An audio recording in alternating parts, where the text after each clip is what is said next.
Nalalapit na ang pagbubukas ng pinakamataas na football league sa bansa, ang Philippine Football League. Mapasok na ito sa ika-9 na season at ngayong taon, 11 clubs ang maglalaban para sa kampiyonato. Samahan niyo akong kilalanin ng mga koponan at mga players na dapat abangan. Simulan natin sa defending champion ng Kaya FC Iloilo. Kakagaling lang ng Kaya sa 3-peat at sila pa rin ang magiging title favorites para sa season na ito.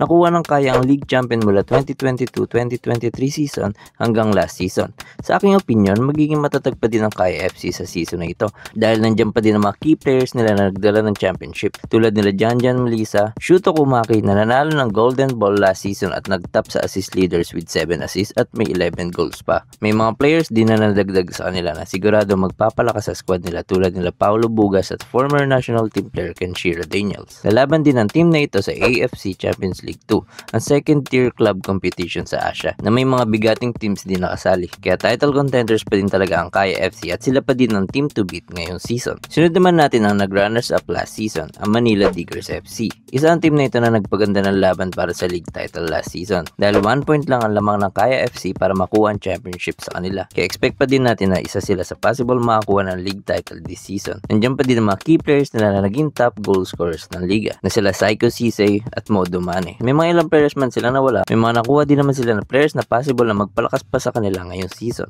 At kabang-abang din ang magiging performance nila sa AFC Challenge League, ang third tier club competition sa Asia. Next naman natin ang Dynamic Herb Cebu FC, ang team na lumalaban ngayon sa Shopee Cup o ang club competition sa Southeast Asia. Sila ang tinanghal na PFL Final Series champions. Mula 4th place sa table ay tinalo ang league champion na Kaya FC sa semifinal at runners-up Manila Digger FC sa finals para makuha ang championship at maging representative sa Shopee Cup. May ilang key players ang nawala sa Cebu tulad ng Golden Glove winner last season na si June Badalik na isa sa tumulong sa kanila para makuha ang Final Series Championship. Ang isa naman sa mga nadagdag sa kanila ay si Rico Andes from Loyola FC na nagpalakas ng kanilang frontline at nagpakita agad ng kanyang epekto sa Shopee Cup qualifying game nila kontra Casua FC. Umiscore lamang ito ng 3 goals sa 2-legged games nila. Sunod naman natin ang One Taguig FC. Pangungunahan pa din ng team na ito ng former national team player Daiso Quesato. Sa ngayon wala pa akong nakikita ng mga balita sa mga key additions para sa team. Pero may mga key players silang pinakawalan tulad ng top goal scorer nila last season na si Tsukasa Shimomura at national team goalkeeper Quincy Cameron. Kaya tingnan natin kung ano magiging epekto nito sa kanila this season. Pero despite none, solid team pa rin ito. Let's see na lang kung mahigitan nila ang third place finish nila last season. Isunod naman natin ang Stallion Laguna. Isa ang Stallion Laguna sa mga clubs na kasali sa inaugural season ng PFL at hanggang ngayon ay matatag pa din na sinusubukan na makuha ang una nilang PFL League title.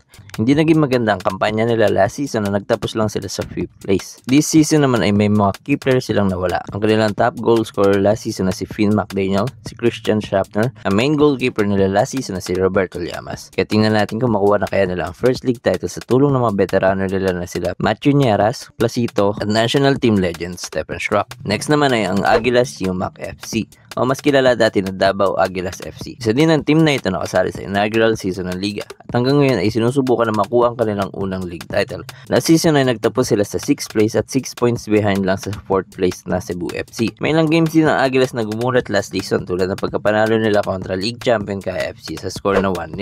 Madami din silang players na dinagdag sa kanilang squad na sigurado magpapalakas sa kanila this season. Kaya let's see kung may gitan nila ang 6th place nila last season. Sunod naman natin ang Maharlika FC. This season tinanggal na nilang Taguig sa kanilang club name. Kaya ang One Taguig na lang ang may hawak ng City. Last season ay nagtapos sila sa 7th place at meron lang 5 wins at total 18 points. Pero this season may mga key players pa rin naman sila ng retain tulad ng kanilang main goalkeeper Henry Balobo na nagtala ng 4 clean sheet last season.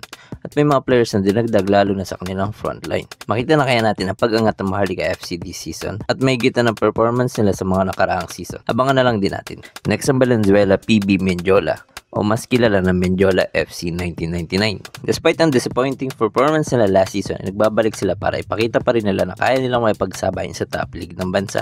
Last season nga ay nagtapos lang ang Menjola sa 1 win at 5 points na nagresulta sa last place ng liga. At nakatanggap din sila ng mga blowout games last season mula sa mga top teams ng league. Kaya this season, siguradong gustong higitan ng Menjola at makabawi sa naging performance nila last season. At this season, may 3 teams na muling magbabalik sa Philippine Football League. Isa dito ang Tuloy FC na huling sumali sa PFL noong ng 2024 season kung saan nagtapos sila sa 12th place out of 15 clubs na nagtala lang ng 3 wins at 9 points. Ang Tuloy FC ay may consist ng mga batang players at nanggaling sa Tuloy Foundation at may average age lang ang team na ito na 20.3.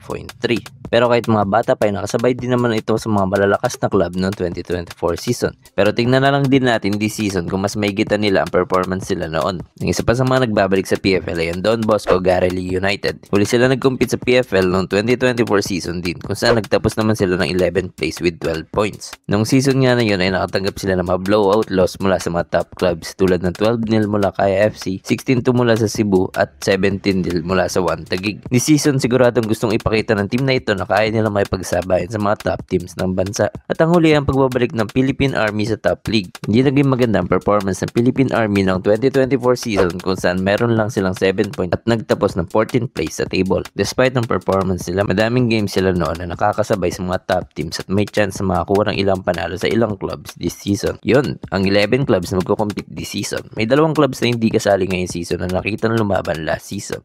Ito ang Loyola FC at ang Philippine Youth National Team. Sayang at makita sana natin na may 13 teams na maglalaban this season. Ang pinakamarami sana mula 2024 season na may 15 clubs. This season, expect ko na magiging exciting pa din ang mga laban. Pero sana ma-improve pa din ang ilang bagay mula last season.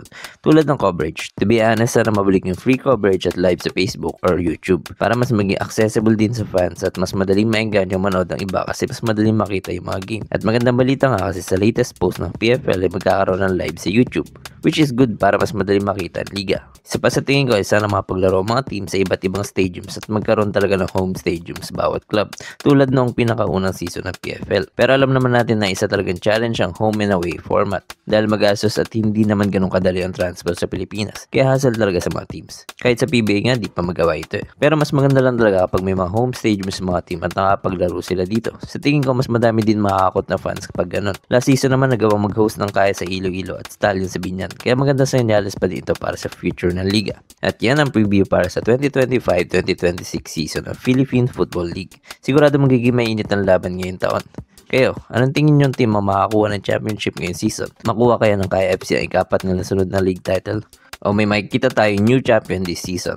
Ilagay na ang prediction nyo sa comments. Kung nagustuhan nyo itong video, huwag kalimutan yung like at share para lumawak pa ang football sa Pilipinas. At syempre, kung bago ka lang dito sa Pitchside Pilipinas, mag-subscribe ka na at hit mo na rin yung notification bell para updated ka lagi sa mga kwento ng football.